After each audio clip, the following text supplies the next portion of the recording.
자, 오늘 따끈따끈한 뉴스들이 또 있습니다. 야권 대선 주자들의 이야기로 이어가 보겠는데요. 최재형 전 감사원장이 오늘 오전에 국민의힘 이준석 대표를 만났고요. 국민의힘에 전격 입당했습니다. 오늘 오전 뉴스 시작하기 직전 화면 함께 보시죠.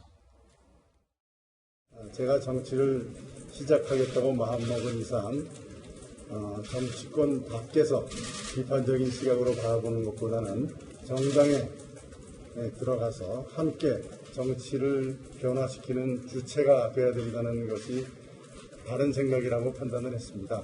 또 앞으로 최 원장님의 정치 행보에 우리 당과 원장님이 둘 다 윈윈할 수 있는 환경을 만들기 위해서 앞으로도 꾸준한 노력을 하겠습니다. 모바일 온라인 자원가입이 있고 또 종이로 가입하는 것도 있습니다. 어떤 방식을 써가지고 있어요? 모바일로 한번 해보세요. 어떻게 하는지. 예. 제가 제 명함 뒤에 보면은 이 QR 코드가 있습니다. 그래가지고 이거를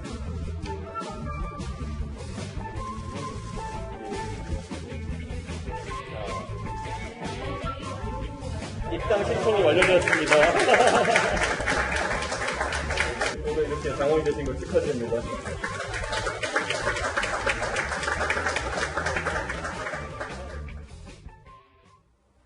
최재형 전 감사원장 사퇴 후에 보름 남짓한 17일 만에 이 국민의힘에 입당을 했습니다. 평당원으로 입당을 한 부분도 주목을 끌었습니다.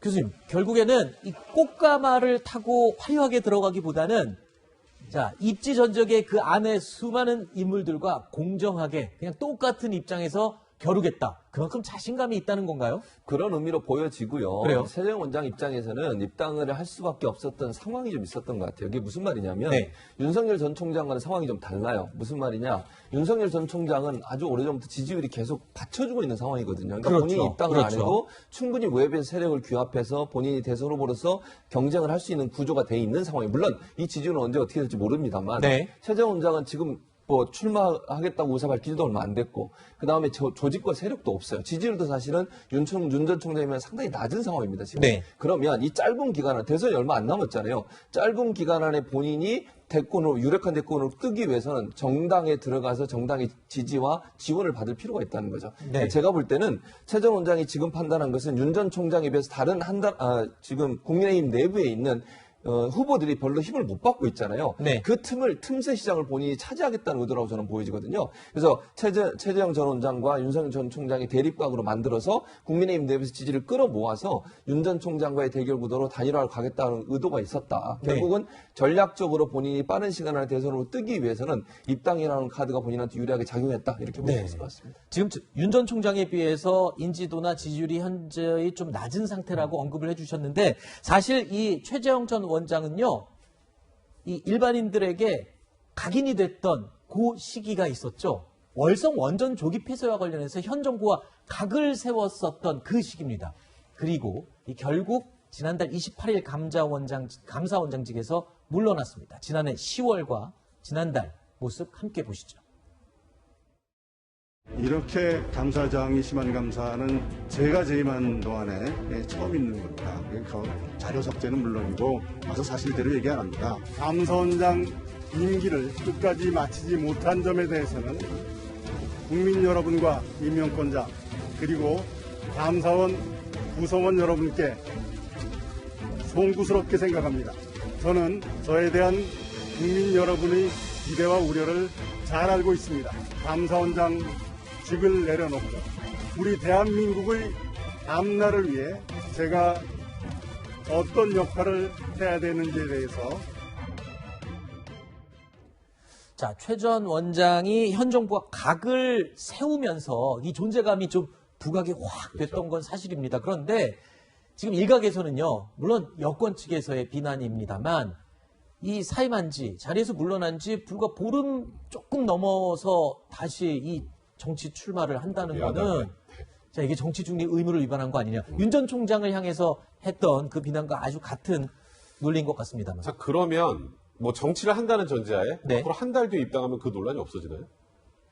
똑같습니다. 그거는 네. 한 달 후에 야당이 들어가도 정치적 중립 위반 의문 뭐 관련된 비난을 비난을 받을 수 똑같이 있겠죠. 나와요. 네. 정치를 할 거면 빠른 어떤 식으로든 선택을 해야 되는데 아하. 말씀하셨던 것처럼 저는 최재형 전 감사원장의 이번 행보가 그러니까 뭐 물론 여권에서 비판이 있습니다만 최재형 원장 입장에서 보면 가장 효율적이고 확실한 선택을 했다고 개인적으로 생각이 듭니다. 네. 윤석열 전 총장도 지금 일단 바깥에서 아직 국민의힘의 입당 여부가 정확하게 시기가 지금 조율되지 않은 상황에서 지금 윤 전 총장과 관련돼서도 이게 좀 입당을 해서 국힘과 함께 가는 게 좋지 않겠냐는 그런 여러 가지 의견들이 나오고 있는 상황 아니겠습니까? 네. 그런 상황에서 어쨌건 인지도가 좀 떨어지는 최재형 전 감사원장 오늘 전격 입당하면서 저희가 지금 분석하고 있잖아요. 이런 효과들이 굉장히 중요한 거거든요. 네. 그래서 최재형 감사원장이 결단을 내리고 빨리 신속하게 국민의힘에 들어온 것, 네. 이건 정치 전략적으로는 굉장히 훌륭한 선택이었다는 생각이 듭니다. 그렇군요. 최재형 전 원장은요, 최근에 윤석열 전 총장의 대안이 아니다 라는 입장을 분명히 밝혔습니다. 최재형 전 원장이 내세울 수 있는 강점이 그렇다면 어떤 것들이 있을까요? 일반에 많이 알려진 것은요, 바로 이겁니다. 일단 많은 분들이 꼽는 내용이요, 수없이 쏟아지는 미담거리라고 이야기를 하는데요. 과거에는요, 민주당에서도 이런 좋은 말들이 쏟아져 나오기도 했습니다. 들어보시죠. 최재형 후보자는 사법연수원 시절 몸이 불편한 동료를 2년간 업고 출근한 마음이 따뜻한 후보이고 딸 둘이 있음에도 아들 둘을 입양한 사랑이 넘치는 후보자입니다. 아랫사람을 믿고 일을 추진하도록 배려하며 성품 또한 인자한 덕장이라고 합니다.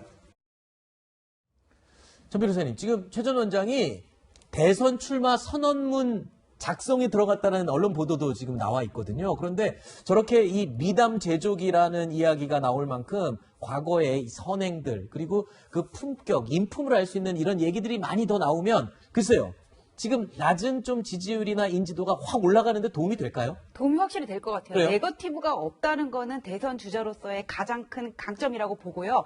네거티브 할 수 있는 게 어떤 정치적인 명분 이런 것들인데 이거는 대선 출마 선언문에서 판결문을 쓰듯이 그러나 쉬운 영어로 국민을 상대로 잘 설득하셔야 될 본인의 책임인 거고요. 그다음에 지금 인지도를 말씀하셨는데 그 대선 주자를 누구로 확정을 하는 게 장기자랑은 아니잖아요. 그냥 최재형과 국민의힘의 최재형은 분명히 다른 부분이거든요. 그러니까 보수층 지지자들은 최재형 원장을 대부분 알아요. 하지만 전 국민 지지도를 볼 때 그게 약하다는 게 일단은 약점이지만은 국민의힘의 주자로 확정이 된다면은 그 인지도 부분은 큰 그런 영향이 없을 거라고 보고 네. 문제는 이제 변수가 될 수 있는 게 윤석열 총장인데 윤석열 총장은 보수는 당연히 나를 지지하고 나는 밖에서 외연을 확장하겠어 이런 계산이었던 것 같은데 거기에 변수가 생긴 거거든요. 네. 그래서 뭐 입당을 빨리 하거나 이런 식이 된다면 원래는 11월 단일화를 계획하고 있다가 나도 빨리 국민의힘에 입당한다거나 이렇게 조정을 한다면은 네. 그때는 좀 달라질 수도 있을 것 같습니다. 네. 판세가.